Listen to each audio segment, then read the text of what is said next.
All right, number 9 says that we're going to find the value of p, knowing that a quadratic function can be expressed this way. I know the y-intercept, and I know the axis of symmetry. If I take a look at my graph, guys, I'm going to assume that the parabola opens downwards. I'm giving you the axis of symmetry, which is 2.5. And you know that the axis of symmetry divides the parabola in half. So if I have a point of intersection at 3, guys, then the other one has to be the same length away from the axis of symmetry. If from the axis of symmetry to this first point is 0.5, then to the axis of symmetry, to what would you get the other axis? So if to 2.5 I subtract 0.5, I would get that the other intercept is 2. That's one way to do it. Another way that you could have done it was by doing the midpoint. X plus 3 divided by 2 has to give you 2.5 because that's the value in the middle. And you solve this equation. 2 multiplies, so times 2.5, so you have 5, it's equal to x plus 3. And that's another way of getting that. X is also equal to 2. And x is really the value of p. Letter B says find the value of a. Substitute what you already have, guys.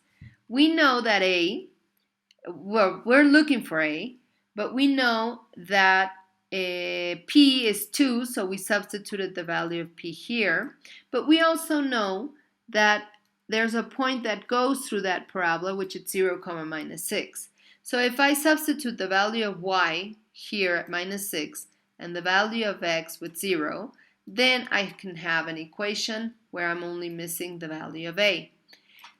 0 minus 2 minus 2, 0 minus 3 minus 3, minus 2 times minus 3 is 6, and then negative 6 on this side. If it's adding here, guys, then, if it's multiplying plus 6 on this side, it goes dividing, and you get that a is equal to minus 1. That's letter B. Now, letter C says, the line y equals kx minus 5 is a tangent to the curve of f. Find the value of k. You know, guys, that if you find the derivative, you will find the gradient of the tangent. With that in mind, let's take a look at this. I know that y is equal to kx minus 5. It's tangent to f. So I know that f, first I need to find the equation, the function of f of x.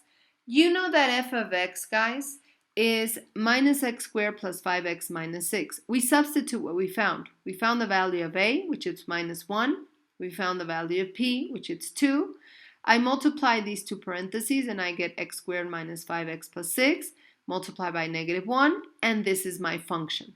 If I find the derivative of this function, guys, I'm going to get the formula that gives you the gradient of the tangent line. So the derivative of minus x squared plus 5x minus 6 is minus 2x plus 5. I know that minus 2x plus 5 has to be equal to k, because that's the only way that I will find the slope of the tangent. Okay? But you also know, guys, that the part where this line, where the line of tangency and the function intersect, is the point of tangency. They have to intercept at that point. So I can equal these two. I can have minus x squared plus 5x minus 6 and equal it to kx minus 5. But you know that k is equal to minus 2x plus 5. So then I take the value of k and I substitute it with minus 2x plus 5. That multiplies x minus 5. It's equal to minus x squared plus 5x minus 6. And this is an equation in terms of x, and you need to solve it. I multiply x times minus 2x, 5 times x, and you get minus 2x squared plus 5x minus 5. It's equal to minus x squared plus 5x minus 6. I put everything on one side, and you end up 5x and minus 5x go away. minus 2x squared plus x squared, it's minus x squared, and minus 5 plus 6 is minus 1.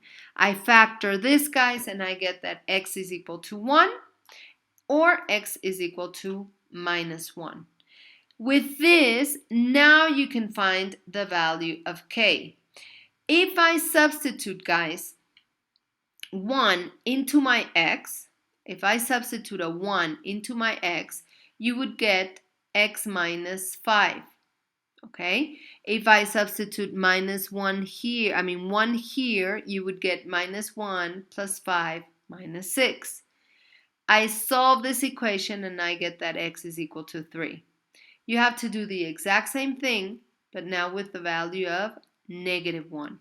So if I substitute negative 1 in here, you would have negative 1 times k, negative k minus 5. And if I substitute negative 1 in here, practically what I'm doing, guys, is I'm substituting in this equation. Negative 1 squared plus 5 times negative 1 minus 6, and you get negative 1 minus 5 minus 6. You solve this equation and you get that k is equal to 7. So you have two answers, k equal to 3 and k equal to 7. All right, that was number 9. And finally, guys, number 10. This table, it's a distribution. It's a probability distribution. And the first one says for you to show that cosine of the angle is equal to 3/4. You know, guys, that the addition of these two, this one plus this one, must be equal to 1 because the distribution must be 1. So if I do cosine of the angle plus 2 times cosine of 2 times the angle equal to 1, I have an equation that I can solve. You need to take a look at the properties, guys. Cosine of 2 times the angle, it's the same thing as 2 cosine squared of the angle minus 1. This is a trigonometric identity. So I substitute cosine of 2 angle by this. And you end up with an equation. Cosine of the angle plus 4 cosine squared of the angle minus 2, it's equal to 1. I take this 1 to the other side. And so you have 4 cosine squared of the angle plus cosine of the angle minus 3, it's equal to 0.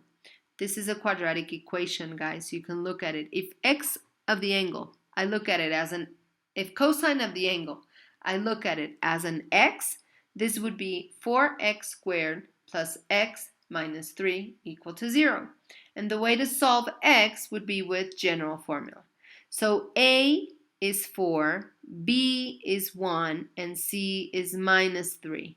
So if I substitute into the general formula, I would have minus 1 plus minus the square root of 1 squared minus 4 times negative 3 over 2 times 4. I do this, guys, and you end up with negative 1 plus minus the square root of 49, which is negative 1 plus minus 7 over 8. I have two different answers whenever I add and whenever I subtract. If I add, I would have negative 1 plus 7 over 8, which that gives me cosine of the angle. It's equal to 3/4. Cosine of the angle, it's equal to minus 1. I don't care about this answer. So this one, we don't take it into consideration. So this is the only one I care about. Therefore, cosine of the angle is 3/4. Now it says show, guys. So showing means do all of this. Show all of this process. All right? Letter B. Given that tangent of the angle is positive, tangent of the angle is equal to sine over cosine. You know that. You already have the value of cosine, so I'm missing the value of sine. And to find the value of sine, I used this trigonometric identity and I isolated for sine. So therefore sine is equal to plus minus the square root of this. I substitute the value of cosine, which is 3/4, and you get 7 over 16. Now, since tangent of the angle must be positive, that means that if cosine is positive, sine must also be positive. So that is why I'm only going to take the positive answer. So sine of the angle, it's going to end up being square root of 7 over 4. Okay? That's sine of the angle.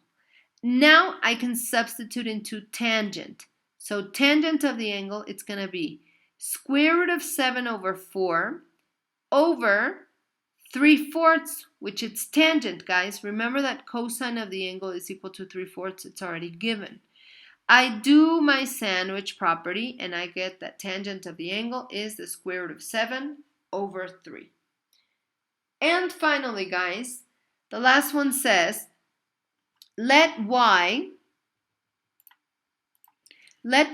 equal 1/cosine of the angle.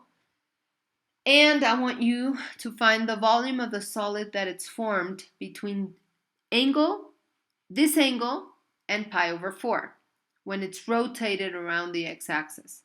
You know, guys, that to find the volume, you got to do pi times the integral from theta to pi/4 of the function squared of dx.